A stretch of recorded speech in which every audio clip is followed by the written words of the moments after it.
الحمد لله رب العالمين وبه نستعين ونصلي ونسلم على أشرف الأنبياء والمرسلين نبينا محمد وعلى آله وصحبه أجمعين. اللهم علمنا ما ينفعنا وانفعنا بما علمتنا وزدنا علما يا رب العالمين. So inshallah, we will be embarking on this journey of studying Usool Al Fiqh, legal theory, in line with the Hanafi school of thought.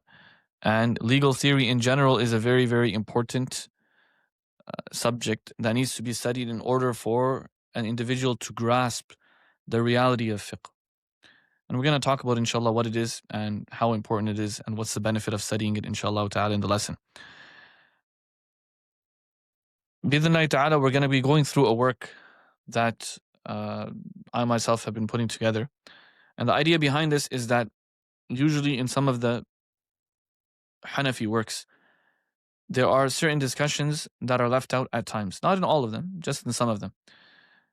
But especially in the mainstream works. So for example, you have the Usool of Al-Imam Al-Shafi'i rahimahullah ta'ala, that is usually taught, or for the longest time it was taught as the first level work. But then afterwards, recently there are scholars that try to make a more concise version of that, such as Mufti Sa'id Palanpuri and Mubadi al-Usul and other scholars as well, that have made a more concise version of Usul al-Shashi in order for students to be introduced in a more concise manner to this science. However, since these are Muqtasarat, and anyone who has studied Muqtasarat, whether it's Nur al-Idah or whether it's even Quduri or even Hidayah itself, you will find that in Muqtasarat there are a lot of things that are mahdoof, a lot of things that are overlooked, and simply because the purpose of the book is actually to make it as concise as possible, at times there are things which the author will leave out, maybe assuming that the student already knows it. However, when it comes to ta'sil in the ilm, building a foundation in the ilm, these things at times are actually extremely vital and important. And if they're left out, then that will result in a lot of gaps and holes in the minds of many students who study that work. The one ilm which was affected by this the most, just based on what we see happening across the globe, is actually the ilm of usul al-fiqh. Not only in the Hanafi school, even beyond the Hanafi school of thought. Usually this is an ilm which everyone thinks is very dry, and it's an ilm which is pretty much just put to the side. And fiqh is more interesting, fiqh is more practical, fiqh is more application. Usool al-fiqh, which is just legal theory, usually seems like a very dry ilm for the most part. Sometimes, yes, it's really nice. Some students might engage in it, they might like the logical discussions.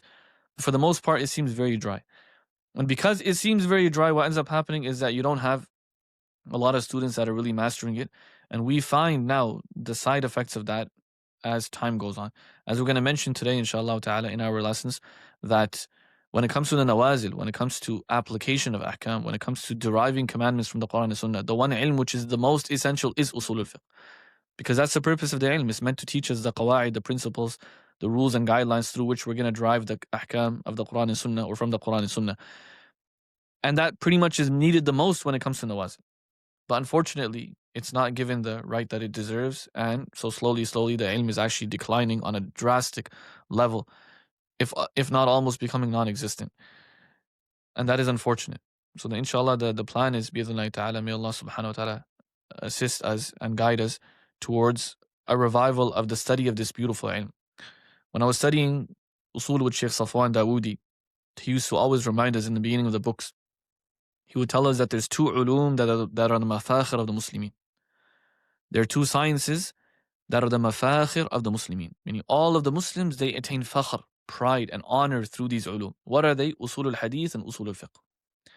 These ulum, you will not find the example of these ulum in any other discipline, in any other religion. These disciplines, you will not find a like of these disciplines in other religions. Yes, to a degree, you'll find portions of it elsewhere. But to the point that the ulama were so precise and so careful of how we define logical principles and how we define the methodology in which we approach the Quran and Sunnah to make sure that we preserve the commandments of the Sharia in the most preferred manner, you won't find that in any other religion. And so from this perspective, these are from the mafakhir of the Muslimin. Although for students, a lot of times it becomes difficult to access these ulum, and for that purpose, inshallah, we are planning on making it easier. To begin with, we'll go through just the table of contents itself, just so that we can understand the difference or what has been added, inshallah ta'ala, and how we plan on studying the actual work bi-idhnillahi ta'ala. Number one, in the beginning, we will start off with a number of preliminary discussions. Now, when you look at the usool al-mutakallimin meaning the tariqa of jumhur, the Shafi'iyyah, Maliki, and Hanabila. And likewise, when you look at the later levels in the Hanafi school of thought, usually they have preliminary discussions that they start off with.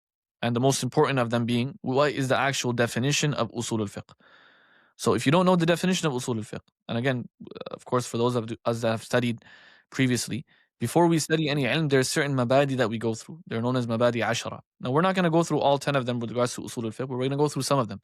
What's the benefit of studying the mabadi ashara?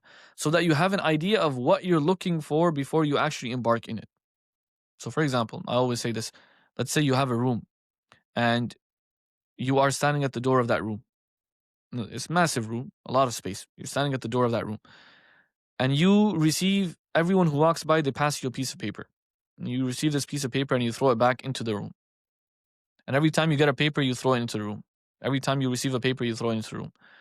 After a long period of time, you look back and you see a massive pile, mashallah, tabarakallah, of pages and paper. And, the room is filled with paper. And then you think to yourself that, you know what? I remember there was one page that I was given that had something really interesting on it. I told myself that I'll look into it later. Let me go find it. And you go into the room and now you're looking for that paper. Are you going to find it? The answer is no. Why? Because sporadically, randomized, or randomly, you've scattered all of these pages throughout the entire room. So all of it's there, but it's very difficult for you to arrive at where it is. This analogy is an analogy of our mind. Your mind is the room, and the paper that you receive is new information. If you don't organize how that information is stored in your mind and you simply throw it into your mind, in the end, you'll spend 2, 3, 4, 5, 6, 7, 8, 9, 10 years studying. In the end, you'll feel like you know nothing and you gain nothing from your studies. Because the information was not stored in the room, the information was not stored in your mind in a way that you can easily access it later on. It was randomly thrown into your brain. And yes, so it's somewhere there. And you know how, subhanAllah, this effect actually takes place. If someone reminds you regarding something, then all of a sudden you'll be like, yeah, I remember coming across that discussion. And then you remember it because someone took out the paper and showed it to you. And so you know it's there. But the problem is it's not something that you are able to access by yourself. Instead of this, if in the beginning, before you actually take any page or paper from anyone, you went inside the room and you built cupboards and shelves. And then you categorized. You said, for example, on this shelf, this information is going to go over here. Or in this cupboard, for example, we have this information. In this file, you have this information. And you put titles. And then the entire room is organized before you actually receive any piece of paper. Now, when you get a piece of paper, instead of throwing it into the room, you're like, okay, this goes into, or this belongs in that topic, which the shelf of this, which is over there, or the file is over there, and you go and place it into that file. And every single time you receive a piece of paper, you go and place it exactly where it belongs in the room. Now, when you think, okay, I remember going through a certain discussion that really interested me and I want to go back to that discussion, you know exactly where to find it. So you enter the room, you go to that place where the file is, and you take it out and you bring it. And you know exactly where it is. This is the difference between a student or a talib al-ilm who has guidance and he understands how he should be studying versus a talib al-ilm that is simply attending durus and trying to gather as much information as possible without understanding where he should place that information. And there's also the difference between a talib al-ilm who goes through the mabadi of the ulum. The whole purpose of going through the preliminary discussions before you study the science is so you understand what you're looking for as you study that ilm. If you don't know what you're looking for, you're not going to find it. If, for example, you're studying a book of nahwa, but you're trying to focus on vocabulary, you're not going to get the nahwi benefit. If you're studying, for example, tafsir, but instead of focusing on the i'rab of the Quran and the tafsir and the different tafasir and so on and so forth, you're focusing on, for example, the saj'a, or you're focused on, for example, tajweed, or something else, you're not going to get the benefit that you're actually meant to be getting from that ilm. So whenever you study an ilm, before you actually study the ilm, you need to study and equip yourself with the information, which is, what am I trying to study? What am I trying to achieve? And where am I trying to store that information? And how am I trying to store that information? Based on that, then when you embark on that journey or equipping yourself with that ilm, then you will be able to benefit and you'll be able to remember these discussions, and you'll be able to reference them whenever you want to. So for this purpose, they always start off with the mabadi of the ulum. We're going to speak more about this, inshallah, when we actually begin the science. But we add these preliminary discussions before we start the books of Usool Al Fiqh. Now, because Usool Al-Shashi was a Muqtasar, likewise Manar Al-Anwar is a Muqtasar of Usool Al-Bazdawi and Usool Al-Sarakhsi, and for the purpose of ikhtisar, they left out these discussions. They didn't talk about the definition of Usool Al-Fiqh. They didn't mention the definition of fiqh. They didn't mention the definition of all of these different important discussions in the beginning of their books. They simply left it and they went right into the point of the book, which is Al-Bahth Al-Awwal Kitabullah. And in Mabadi al-Usul, you'll find, if you look at the table of contents in Mabadi al-Usul, they have a little bit of discussion over there regarding the definition of Usool al-Fiqh, maybe 1 or 2 lines, and that's it. Nothing else. So the first thing that is added is actually a number of these preliminary discussions, starting off with the definition of Usool al-Fiqh, followed by what's the benefit of studying Usool al-Fiqh. This is really important as well. Very, very important. Whenever you embark on anything in life, if you don't know what you're going to get out of it, you don't know the benefit that you will achieve from it, then you're less likely to actually care about it. Especially when the going gets tough, when you feel the heat. If you don't know the benefit, the moment you start feeling a little bit of heat and your brain using your mind and your brain power to actually assess the information and digest the concepts, that requires focus, that requires attention. That is heat. When you're going through that heat, if you don't know the benefit that you're actually going to attain afterwards, then you're less likely to follow through with the difficulty. And that's the truth. If you know the benefit, then you will follow through with it. And this occurs in every single ilm as well. The reason why they mention in the beginning of the ulum, what's the benefit of studying this ilm? The whole purpose behind it is that so that you know, if I actually follow through with it, when it gets tough, when it gets annoying, when it gets complicated to understand, when you're scratching your head and you're not getting the concepts, you know, and you remind yourself that no, I got to keep focusing, I got to keep pushing. Why? Because there's a benefit that I need, I want to achieve. Just like, for example, someone who's working out. When you go to the gym and you're working out, what is causing you to continue working out? Because you know afterwards when you look at yourself in the mirror and you see that you're actually getting better. Why do they, when you go to the gym, for example, the entire gym is filled with mirrors. Why? So that as you're working out, you're seeing your body. And it's doing 2 things. It's telling you, number 1, the state that you're in right now, and it's giving you motivation regarding the state that you want to eventually arrive at. So because you know the benefit that you're going to achieve through it, you're far more likely to actually follow through with the difficulty, or it's going to, in other words, it makes the process easier. It makes the process easier. So one of the discussions I always have is what's the benefit of studying an ilm? We're going to go through that as well, inshallah ta'ala. Then there's mahawir usool al-fiqh. Mahawir usool al-fiqh means that what are the main discussions of this ilm? Like every ilm, like if you just want to look at it from a bird's eye view, from the top of the ilm, what are the main discussions? Where do we go? What are the main channels that you find within the science? Followed by tarikhu hadha al-ilm. The history, the historical build-up, how this ilm evolved into what we have today. So how was it in the time of the Messenger sallallahu alaihi wasallam, for example? How was it in the time of the Sahaba radiallahu anhum, for example? And so on and so forth, until we arrive at the point that we are at today. Then we have istimdad usool al-fiqh. This is a really important discussion, and in all the ulum, it's a very important matter that's necessary to be exposed to in the beginning.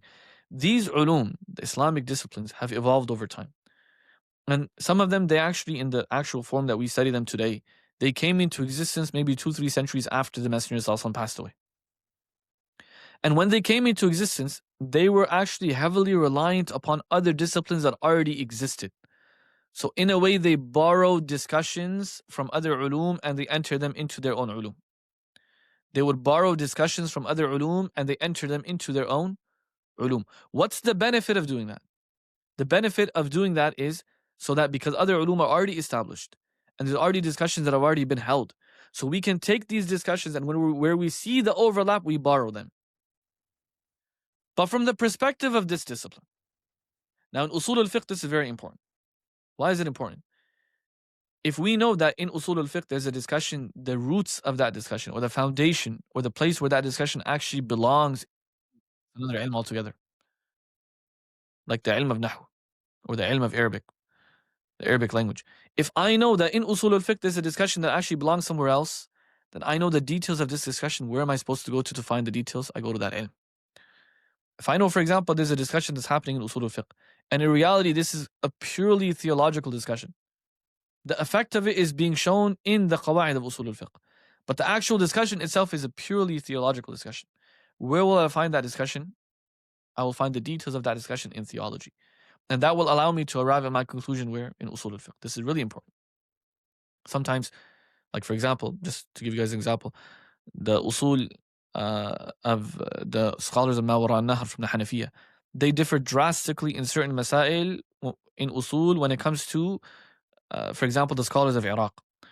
The scholars of Iraq, many of them were influenced by i'tizal in the 3rd century, 4th century, 5th century from the Hanafiya, including Jasas al-Razi and including Abu al-Hasan al-Karkhi and including Abu Sa'id al-Barda'i and so on and so forth. The scholars of Iraq, many of them were influenced by i'tizal, not all of them, and obviously at different levels. Like Al-Tahawi, rahimahullah ta'ala, 100% he was influenced by i'tizal. But Jasas al-Razi and his teacher Abu al-Hasan al-Karkhi, 100% they were influenced by i'tizal to a strong degree. And because of that, because they're also the pioneers of these ulum, Jasas al-Razi is the pioneer of Usool Al Fiqh from the Hanafi perspective.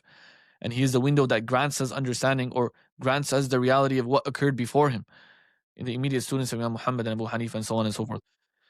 Because of this reality, sometimes you will find in their books they've added the discussions of i'tizal, principles of i'tizal. And as a normal student who hasn't studied kalam, who hasn't studied i'tizali rhetoric, you actually wouldn't even be able to recognize it. You'll come across this discussion and you'll be like, that makes so much sense and it sounds so amazing. And you have no idea that literally the seeds of that discussion are based off of i'tizali theology.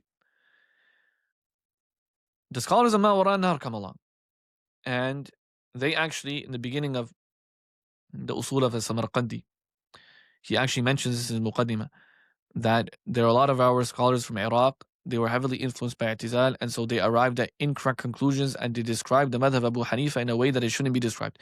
In fact, Usool al-Bazdawi itself, the Usul of Imam al-Bazdawi, Abu al-Usr al-Bazdawi, which is Kanz al-Usul, he himself, and that is the asl of Usul al-Shashi and Manar al-Anwar and so on and so forth, he himself said in the beginning of his book, like right off the bat, in the beginning, he started off his book by saying that there are some scholars that try to claim that Abu Hanifa was upon qawa'id of i'tizal. Who is he referring to? He's referring to Hanafis. Certain Hanafis that tried to claim that Abu Hanifa rahimahullah ta'ala was upon the qawa'id of i'tizal. And then he said over there, but the one who actually truly studies the madhab of Abu Hanifa properly with his furu' and understands usul properly, he will never ever make this claim. Because there's so many of his furu' that goes against these qawa'id. Why was he mentioning this? The reason he was mentioning this is because he knows the effect of usool al-fiqh and how much it's been affected by kalam. And specifically in the earlier centuries, i'tizali rhetoric. In not only the Hanafi madhab, by the way, this actually occurred even beyond the Hanafi madhab. You find this in Shafi'i texts, you find this in Hanbali texts, even you find this in Maliki texts. Okay, there's no way to deny this. It's only been over time, or only over time do we find that there are scholars that come along and they remove the effects of these discussions, and to the greatest of their ability. Sometimes a scholar might think, for example, there's a discussion that doesn't actually need to be, it's not actually affected by i'tizal. Another one might think it is affected by i'tizal. Prime example of this is where in the discussion regarding Am, we're going to mention it inshallah ta'ala. In this discussion, there were scholars that said that Am is qat'iyud dalala, and there are other scholars from the Hanafiya themselves, the scholars of Ma Wara al-Nahr, that said no, Am is dhanniyud dalala. Like, why did the scholars, the question is not what's correct and what's incorrect. Our discussion right now is why, in their minds, were they willing to differ.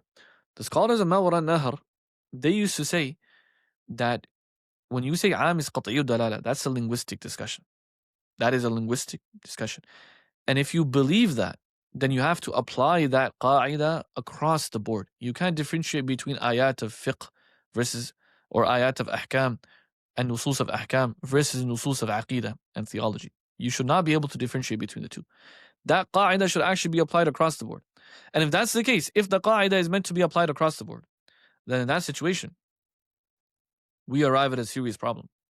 And that is when it comes to the ayat of wa'd and wa'id. We'll mention this in a lot more detail, inshallah. I'm just giving you guys a brief overview and explanation of why these discussions are important to be held in the beginning. And inshallah ta'ala, all of these discussions are going to come in more detail later on. So even if you don't grasp anything in its entirety right now, and you have no idea what I'm talking about, that's not a problem, inshallah. As we go along, the more you go along, inshallah ta'ala, the more you're going to be exposed to more and more of these discussions. And slowly you will build upon them, inshallah. So they come along and they say that we have a big problem if we apply these same qawa'id or the concept of am being qat'iyud dalala to the ayat of wa'd and wa'id. That will actually result in i'tizali theology as opposed to the theology of the Ahlul Sunnah wal Jama'ah. And because of that, عام cannot be قطعي دلالة, it has to be ظني دلالة. That's what the scholars of ما وراء النهر said. Now, is that correct or incorrect? That's a separate discussion. That's not what we're entering into right now. The point is why they were willing to leave or change the قاعدة usuliyya. We say their understanding of theology influenced their understanding of usool al-fiqh. So it's important to understand, where is this ilm being derived from? Where does this ilm come from? Which other ulum influence this ilm in order for this ilm to come into existence? And they have continued to influence this ilm till today. Until today in Nawazil, they continue to influence the ilm. We need to put words to it so we can comprehend it. And then we can see where the correct approach is, or who's adopting the correct approach versus the incorrect approach. After this, we have manahij usool al-fiqh. Manahij usool al-fiqh. Usool al-fiqh, in reality, as an ilm, there were two main strands that were adopted in this ilm: the manhaj of Jumhur and the manhaj of the Hanafiya. Now, these two strands were so drastically different that it's as if, and I kid you not, it's as if you're studying a separate science altogether. When you're studying the manhaj of the Hanafiya, if you go from that to studying the manhaj of Jumhur, you will feel like you're studying a different ilm altogether. And likewise, if you're studying the manhaj of Jumhur and you come to the manhaj of the Hanafiya, you'll feel like you're studying a different ilm altogether. I will explain, inshallah, why this is the case. And we'll go through a brief history of these different two main strands. And there's more strands that came into existence after that. But at the very least, two main strands, inshallah ta'ala, we'll go through the history regarding them. Upon that, so these are certain preliminary discussions. Upon that, we add further preliminary discussions, which is the maratib of idrak, or in other words, the maratib of ilm, muqaddimat, and what does it mean to have ilm? What is it? What is the definition of jahl? What is the definition of dhann? And so on and so forth. All of that will be mentioned.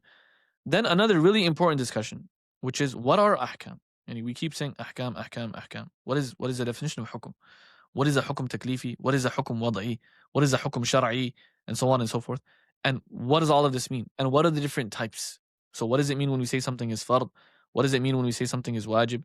What does it mean when we say something is sunnah? Now, for those of you that have studied fiqh or a portion of fiqh, obviously you hear these terms. Like the entire study of fiqh is, what's the hukum of so-and-so action? Is it fard? Is it wajib? Is it sunnah? Is it mubah? Is it mustahab? Is it makruh? Is it? That's what you're talking about. This terminology is used all the time. But you also need to know the definition of fard, and the definition of wajib, and the definition of sunnah, and the definition of mubah, and the definition of makruh tanzihi, and the definition of makruh tahrimi, and the definition of haram. What is the definition of these terms? If you don't know the definition of these terms, and you're simply studying in the books of fiqh, that action is sunnah, that action is makruh tahrim, that action, for example, is mubah, and you have no idea what this means, okay, then your study of fiqh is basically pointless, because you don't know what the natija is. So for that reason, you actually have to go to through the definitions. Now, where are the definitions mentioned? These definitions are discussed in the muqaddimat of the books of usool al-fiqh. They're not meant to be discussed in the books of fiqh. This is not a fiqhi mabhath. This is a mabhath with regards to the discussions of usool al-fiqh, and the entire ilm is meant to be held where? Or the entire discussion over here is held where? In usool al-fiqh.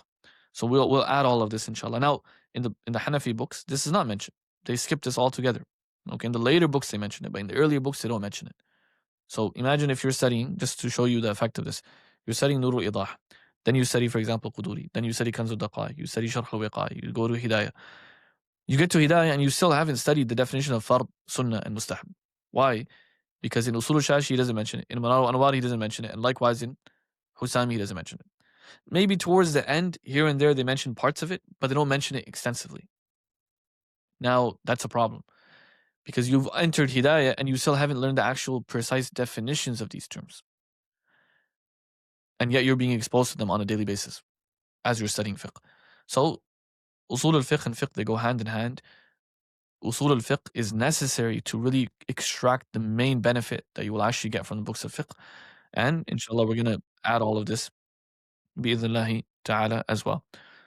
And then what is, for example, Al-Hukm Al-Waz'i? This is a really important one. Number one, what is the definition of Al-Hukm Al-Waz'i? But number two, after defining Al-Hukm Al-Waz'i, we have the different types. So, illa, sabab, shart, mani'. These are terms that are used all the time in books of fiqh. They're used extensively in the books of fiqh. So again, the same problem comes, which is fard wajib is not that big of a deal because you get you get a gist of it as you study fiqh. The problem is these terms. Let's say, for example, you're studying Nur Idah, and you're studying, for example, the sabab wujub as-salah, and you have no idea what that means as a term. Or you're studying, for example, the shurut of salah. What does the shart actually mean?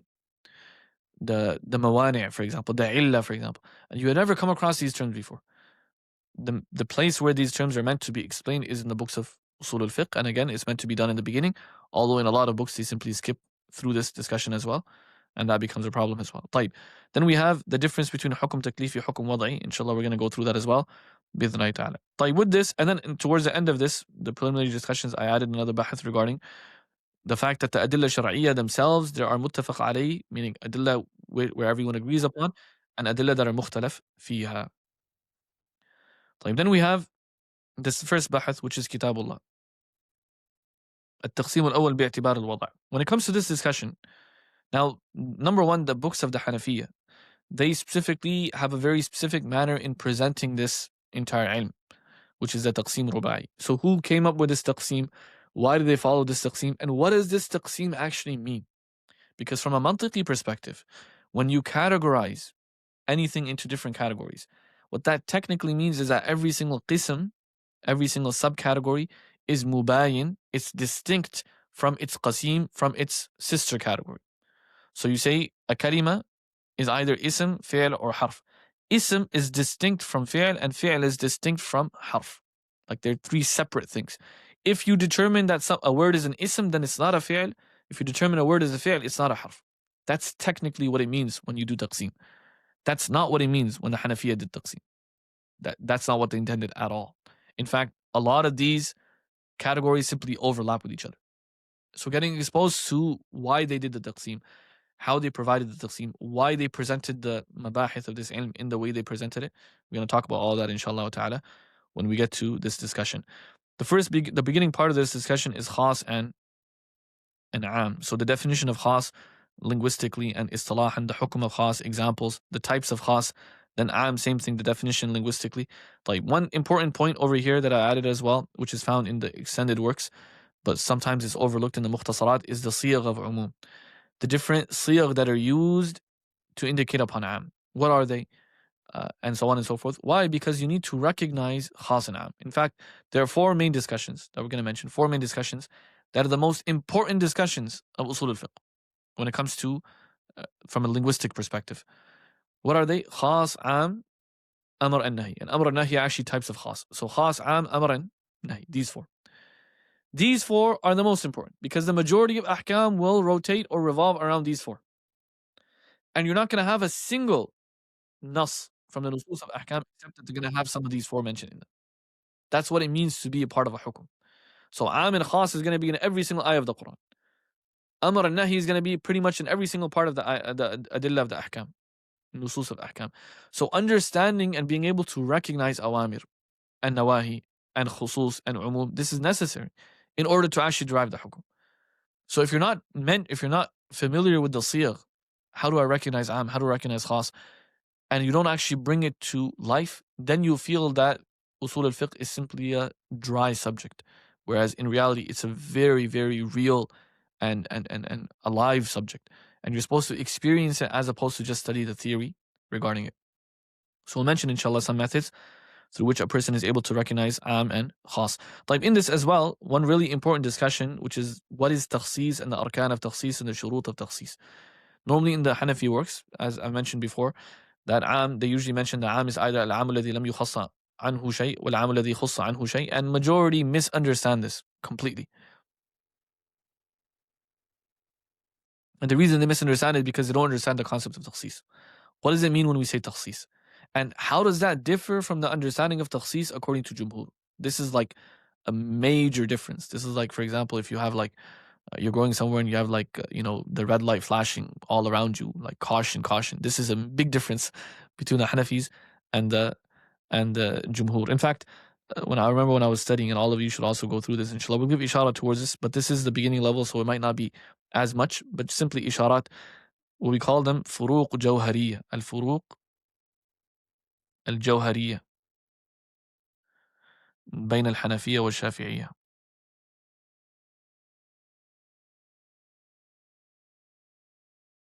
There are maybe 10 differences, maybe 15. You can maybe add a little bit more. 10 to 15 differences, guys, that are the crux of why the Hanafis and the Shafis are always different. You will get that in Usool Al Fiqh. The 10 main differences that are found in these madhahib outlooks, like completely different outlooks for which the entire madhab is different from the other madhab. And you want to, whenever you come across it, you want to write it down. From them is the concept of takhsis. We heavily disagree. Like, for example, the Hanafi approach to takhsis is very different compared to the Shafi'i approach to takhsis. Inshallah, we're going to mention that bi'idhnillahi ta'ala when we go through that discussion. طيب, then, this is actually a difference when it comes to the Tarteep. So, in the order of these discussions, right, you'll find in Usool al-Shashi and likewise in Mabadi al-Usul, after mentioning Am and Khas, they don't mention Amr. They go on to Mushtarak and Mu'awwal. Amr and Nahi is mentioned way later, like in the middle of the book. Why do they delay it? Allahu A'lam, maybe the intent was that first just figure out the terms, and then afterwards we're going to details of these terms. But in reality, Amr is a form of Khas and Nahi is a form of Khas. And so therefore, they should technically, Amr and Nahi should technically, this discussion should be held right after the discussion of Am and Khas. Because it's simply an extension of the discussion of Khas. It's not something which comes later. It's meant to be distinct. No, it's a type of Khas. So therefore, these discussions should technically be held right after the discussion of Am and Khas. That's how it is in Manar al-Anwar. So the Tarteeb as well. If you guys, as I'm going through this, just compare this with the table of contents of Mabadi al-Usul. You'll find in Mabadi al-Usul, Amr and Nahi comes way later. We brought this before because in terms of the Tarteeb, it's more appropriate to mention the discussions that are close together, that are knitted together, that are dependent upon each other together. Mentioning them together is important. طيب. So we mentioned the definition of Amr, the Siyagh of Amr, the Mujab al-Amr, هل الأمر يقتضي التكرار. These are important discussions. And then likewise, الفعل الواجب بالأمر يؤدى إما أداء أو قضاء. What does أداء and قضاء mean? المأمور فيه وهو الزمان. حسن المأمور بالأمر. All of these discussions, inshallah, we're going to go into a lot more discussion, detail regarding them, while also giving them titles. So this is another thing when the Muqtasarat, and you'll find this actually in all of the Muqtasarat. It's not only something to do with Usool Al Fiqh. This is how a Muqtasar is a Muqtasar. Well, you know why? They say that the Muqtasarat you have to study with teachers because the teacher's responsibility is to do Fakkul Ibara. What does Fakkul Ibara mean? It means to bring out all of the hidden things in between the lines. So the author in a Muqtasar will actually jump from one discussion to a separate discussion altogether, while not telling you that I'm going to a separate discussion. But when you study with the teacher tells you, okay, over here he mentioned the shart, over here he mentioned the rukun. So he actually went from mentioning the shurut of the shay to the arkan of the shay. But you need to be exposed to this from before. So that before you even enter the discussion, so that you understand how he's shifting between discussions. Again, the Muqtasarat were compiled in a time where, this is actually a fun in of itself. This is an art in of itself. The art of doing talkhis. The art of making something as concise as possible while at the same time keeping the majority of the meaning there. That in of itself is an art. And they used to teach this, they used to study it, they used to apply it. Now, fast forward, when we have a lot of paper and we have access to, we can present information in many different ways. Maybe, expanding that a little bit so that it becomes easily digestible is maybe the better approach, especially for the students in the beginning phases. Inshallah, we're going to go through all of that, bi'idhnillahi ta'ala. Same thing with Nahi, the Sigha of Nahi, Mujab al-Nahi, the different usages of the Sigha of Nahi, for example, Karaha, Dua, and so on and so forth. All of this we'll go through. Qubh al-Manhi anhu, this discussion as well, very important discussions. Husn al-Ma'mur bihi and Qubh al-Manhi anhu, very important discussions. We'll mention that as well. طيب, then Mutlaq Muqayyid. Mutlaq Muqayyid as well is simply an extension of the discussion of Am and Khas. And this is why it's meant to be held right after Am and Khas. طيب, regarding the definition of Mutlaq and Muqayyid, we'll go through the definition. Number one, this is another point. In Usul Shashi doesn't mention the definition of Mutlaq and Muqayyid. So, likewise in Mabadi al-Usul. Now again, how do you recognize something which is Mutlaq and how do you recognize something which is Muqayyid? That's the first point that you need to do before you study the Hukm of it. If you simply mention the Hukm and you are not able to recognize Mutlaq versus Muqayyid, then you will not know where to apply the Hukm. Okay, so now, what is the definition of muqayyad, and how does taqeed occur? We have a number of different examples of how taqeed can occur. You can use a mawsuf sifa to add taqeed, or you can use hal, you can use maf'ul lahu, you can use jar majroor, you can use zarf. There's so many different ways to do taqeed. So going across these different methods and seeing how taqeed actually works and is applied, that is necessary. Then what is the hukm of mutlaq and muqayyad? Okay, in the hukm, in order to understand the hukm, you have to understand the suwar of taqeed and itlaq. So that's what we're going to mention over here. This also is not mentioned in Mubadi al-Usul, and likewise it's not mentioned in Usool al-Shashi. All of these discussions are added just so that it can be understood better. Then we have mushtarak. Okay, al-farq bayn al-'am wal mushtarak, really important discussion as well, which is skipped. And then you have the concept of mu'awwal. And then we have at-taqsim al-thani fi wujuh al-bayan. This again has to do with tarteep. In Usool al-Shashi, after the first at-taqsim al-awwal, which was kitabullah, and likewise in Mubadi al-Usul, he doesn't go towards wujuh al-bayan. He goes to wujuh al-isti'mal, meaning haqiqa, majaz, sarih, and kinaya. What's better, the better taqsim, and I'm going to explain why, or the better order, is to actually mention wujuh al-bayan first. And that's the order followed by many other Hanafi scholars. We change up the order in line with that.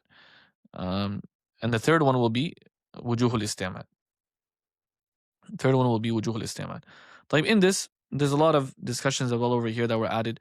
The turuq al-majaz, right? The alaqat and the different examples of each of those. Also something which is skipped in many of the earlier works. Likewise, you have